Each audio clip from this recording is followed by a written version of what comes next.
क्या ऐसा संभव है कि हमारे एनवायरनमेंट में, हमारी सराउंडिंग में, यानी हमारी फैमिली, फ्रेंड्स और वर्क प्लेसेस पर सेम माइंडसेट के लोग हों? Same mindset, same liking disliking, same values, same behaviour. और सोचिए, जब सब एक तरह के लोग होंगे तो लाइफ कितनी आसान हो जाएगी। लेकिन ऐसा संभव नहीं है। यथार्थ में ऐसा नहीं होता है। हर इंसान की अपनी एक इंडिविजुअल पर्सनालिटी है, जिसमें उसकी इंडिविजुअल लाइकिंग डिसलाइकिंग्स हैं, बिहेवियर है, परसेप्शन है, हैबिट्स हैं, वैल्यूज एंड बिलीव्स हैं। और इस तरह से जब हम डिफरेंट लोगों के साथ रहते हैं, काम करते हैं, समय बिताते हैं, तो हम देखते हैं हम बहुत सारी बातों को इग्नोर करते हैं। और जिन बातों को हम इग्नोर नहीं कर पाते, वहाँ पर हमें एडजस्टमेंट्स करने पड़ते हैं, कॉम्प्रोमाइज़ेस करने पड़ते हैं। Adjustment and compromises. आज मैं इसी विषय पर बात करूँगी। ऐसा लोगों का एक्सपीरियंस कहता है कि वो जब उनसे पूछो कि एडजस्टमेंट और कॉम्प्रोमाइज़ में क्या डिफरेंस है, तो वो यही कह देते हैं कि दोनों सेम ही तो हैं। लेकिन आज मैं आपको बताऊंगी कि एडजस्टमेंट एंड कॉम्प्रोमाइजेस अपने मीनिंग में और अपने सेंस में कितने एक दूसरे से फर्क है। साथ ही मैं आपको ये भी बताऊंगी कि एडजस्टमेंट एंड कॉम्प्रोमाइजेस का हमारे ऊपर, हमारी लाइफ के ऊपर क्या असर पड़ता है और हमें किस लेवल तक जाकर के लाइफ में एडजस्टमेंट एंड कॉम्प्रोमाइजेस करने चाहिए, इस पर भी बातचीत करूंगी। मैं Neelima Srivastava, Reiki grand master and NLP life and wellness coach. पहले बात करते हैं हम एडजस्टमेंट की। एक एग्जाम्पल से शुरू करते हैं। मान लीजिए आप अपने घर में हैं, आपको अभी कहीं जाना है, आप तैयार हो रहे हैं, और जैसे ही आप तैयार होकर के घर से बाहर निकलने के लिए अपना कदम बढ़ाते हैं, आप देखते हैं कि आपके दरवाजे पर आपके घनिष्ठ मित्र खड़े हैं। थोड़ी देर के लिए तो आप असमंजस में पड़ते हैं, लेकिन आप उन्हें बुलाते हैं, बिठाते हैं। आप मन ही मन सोचते हैं क्या किया जाए। इतने में आप एक अपने प्लान को चेंज करते हैं और अपने मित्र से कहते हैं, कोई बात नहीं, बैठो, मैं 1 घंटे बाद चला जाऊंगा। तो आपने अपने प्लान में ये जो छोटा सा चेंज किया, जिसमें अपने जाने को 1 घंटा आगे बढ़ा दिया, यही चेंज एडजस्टमेंट है। यहाँ आपने अपनी ज़रूरत के हिसाब से अपने प्लान को चेंज किया है।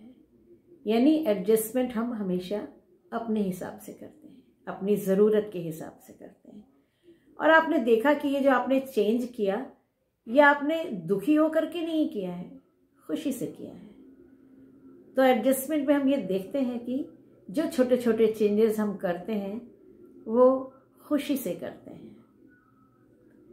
इसके अलावा आपने देखा कि आपने अभी एक शॉर्ट ड्यूरेशन का चेंज किया, टेम्परेरी चेंज किया। तो एडजस्टमेंट्स में हम ये देखते हैं कि जो चेंजेस होते हैं वो टेम्परेरी होते हैं, शॉर्ट टर्म के लिए होते हैं। तो इस तरह से टेम्परेरी, शॉर्ट टर्म के लिए अपनी मर्जी से किए गए किसी भी चेंज को हम एडजस्टमेंट कह देते हैं।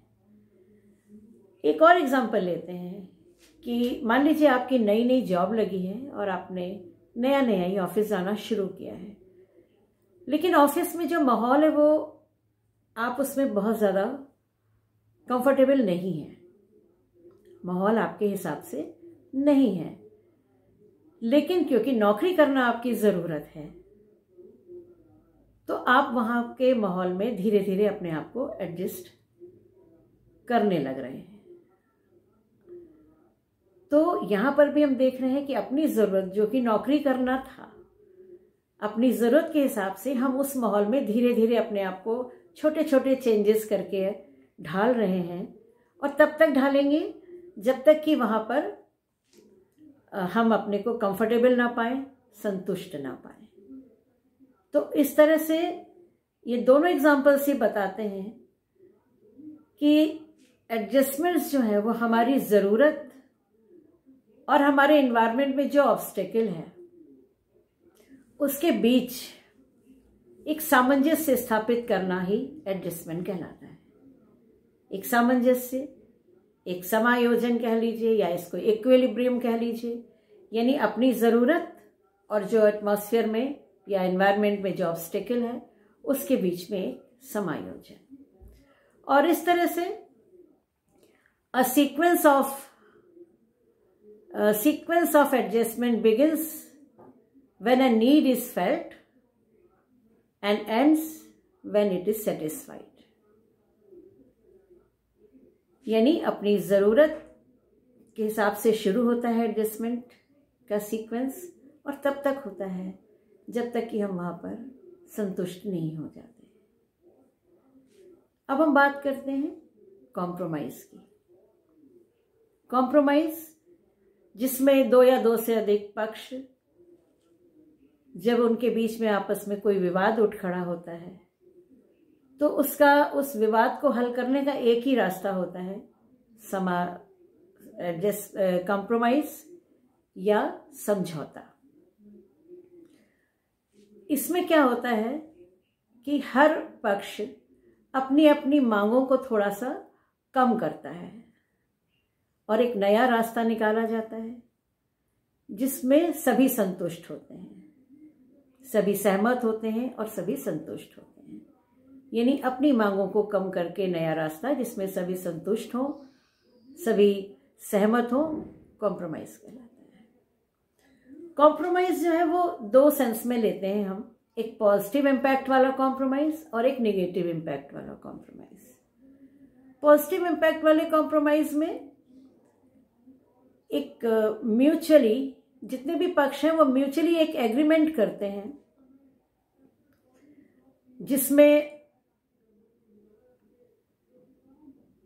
अ little take and little give वाला कंसेप्ट होता है, जिसमें कॉमन ग्राउंड होता है और कॉमन गोल के लिए वो कॉम्प्रोमाइज किया जाता है। Little give and little take यानी कुछ पाने के लिए कुछ छोड़ना। जब इस तरह से कॉम्प्रोमाइज किया जाता है, ऐसे कॉम्प्रोमाइजेस में क्योंकि सॉल्यूशन बहुत जल्दी निकल आते हैं, मैटर बहुत जल्दी रिजॉल्व हो जाता है, इसलिए ऐसा वाला कॉम्प्रोमाइज पॉजिटिव इम्पैक्ट वाला कॉम्प्रोमाइज होता है, सॉल्यूशन जल्दी रिजॉल्व होता है।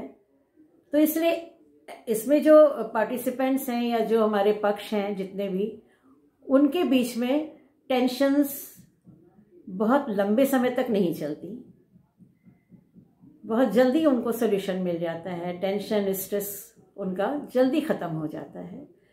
और एक चीज़ और होती है इसमें कि सभी किसी न किसी लेवल पे संतुष्ट सा फील करते हैं, क्योंकि सभी को मालूम होता है कि अकेले हम ही नहीं कुछ पाने के लिए कुछ छोड़ रहे हैं, सभी तो जितने भी लोग उसमें हैं, जितने भी पक्ष हैं उसमें, वो सभी तो इसमें कुछ ना कुछ पाने के लिए कुछ ना कुछ छोड़ रहे हैं। तो एक संतुष्टि अंदर से फील होती है कि अकेले हम ही विक्टिम नहीं है यहाँ पे। तो ऐसे कॉम्प्रोमाइज में एक चीज और होती है कि बेशक नए डिसीजन से वो लोग बहुत ज्यादा खुश ना हों, लेकिन उनके बीच एक हार्मनी मेंटेन रहती है एक दूसरे से। वो क्योंकि सभी को मालूम है कि सभी एक दूसरे के लिए काम कर रहे हैं और कुछ पाने के लिए कुछ छोड़ रहे हैं, तो एक हार्मनी जल्दी मेंटेन हो जाती है। तो इस तरह का जब कॉम्प्रोमाइज होता है तो ये पॉजिटिव इम्पैक्ट वाला कॉम्प्रोमाइज होता है। सॉल्यूशन इसमें बड़ी जल्दी मिलते हैं, इसलिए लाइफ इनकी बहुत जल्दी ही जहाँ डिस्टर्बेंस से नॉर्मल की तरफ आने लग जाती है। अब एक दूसरा कॉम्प्रोमाइज की बात करें जिसमें नेगेटिव इम्पैक्ट वाला कॉम्प्रोमाइज हो, जहाँ पे कॉम्प्रोमाइज सिर्फ एक तरफा हो, सिंगल वे या वन वे कह लीजिए, यानी जितने भी पक्ष हैं उनमें से सिर्फ एक बंदा कॉम्प्रोमाइज करे, साथ ही अगर इशू कोई बड़ा है और कॉम्प्रोमाइज भी अगर वो वैल्यूज पे कर रहा है अपनी, दूसरे को खुश करने के लिए, दूसरा उससे दूर न जाए इसलिए, क्योंकि वो दूसरे को प्यार बहुत करता है। कॉम्प्रोमाइज में अक्सर देखा जाता है वन वे कॉम्प्रोमाइज तभी होते हैं जब एक पार्टी दूसरे को छोड़ना नहीं चाहती, उसे वो बहुत प्यार करती है, बहुत रिस्पेक्ट करती है, वो उसको अपने से दूर नहीं जाने देना चाहती, तो वन वे कॉम्प्रोमाइज होता है। अगर बड़े इश्यूज हैं, मैंने बताया अगर वैल्यूज पे कॉम्प्रोमाइज है तो इश्यूज वैसे भी बड़े हो जाते हैं। तो ऐसे में कॉम्प्रोमाइज करने वाला खुश तो नहीं रह पाता, खुशियां उससे दूर चली जाती हैं, क्योंकि कॉम्प्रोमाइजेस हमेशा लॉन्ग टर्म होते हैं और कॉन्स्टेंटली करने पड़ते हैं। कॉन्स्टेंट करने से वो निकल ही नहीं पाता उस दुख से अपने, क्योंकि उसे बराबर ही वो काम करना है, वो कॉम्प्रोमाइजेस करने हैं। तो इस तरह से खुशियां उससे वंचित ही रह जाती हैं। लाइफ में बहुत सारे इश्यूज होते हैं, छोटे बड़े। छोटे मोटे इश्यूज पे कॉम्प्रोमाइज करना कोई गलत बात नहीं है, लेकिन अगर इश्यूज बड़े हैं और जब वैल्यूज पे कॉम्प्रोमाइज होता है और जब निर्णय बड़े हों, वैल्यूज पे कॉम्प्रोमाइज हो, साथ ही आदत बन जाए जब कॉम्प्रोमाइज करने की, हर बात पे कॉम्प्रोमाइज करने की जब आदत बन जाती है, तो कॉम्प्रोमाइज करने वाला कहीं का नहीं रहता। हमेशा वो दुख में, होपलेसनेस में, हेल्पलेसनेस में, फ्रस्ट्रेशन में, इन्हीं इमोशंस में वो घिरा रह जाता है। तो कॉम्प्रोमाइज, खास तौर से वन वे कॉम्प्रोमाइज, बहुत सोच समझ के करने चाहिए। सोच समझ के, विचार विमर्श करके डिसीजन लेना चाहिए कि क्या करना है, कैसे करना है, किस लेवल तक करना है। एक और तरह का कॉम्प्रोमाइज होता है जब हम अपने साथ ही कॉम्प्रोमाइज कर रहे होते हैं। जब हम स्वयं के साथ कॉम्प्रोमाइज करते हैं, उसमें भी हम देखते हैं ये कॉम्प्रोमाइज भी नेगेटिव इम्पैक्ट वाला ही होता है। क्यों? क्योंकि इसमें होता क्या है कि हम अपने लिए बहुत कुछ करना चाहते हैं, लेकिन कुछ कारणों से, चाहे वो समाज से जुड़े कारण हो, चाहे परिवार से जुड़े कारण हो, या कोई और, हम उतना वो अपने लिए नहीं कर पाते जो हम अपने लिए करना चाहते हैं। तो ऐसी कंडीशन में, क्योंकि ऐसी कंडीशन में हम हर्ट फील कर रहे होते हैं, तो इस तरह का कॉम्प्रोमाइज भी नेगेटिव इम्पैक्ट देने वाला ही होता है।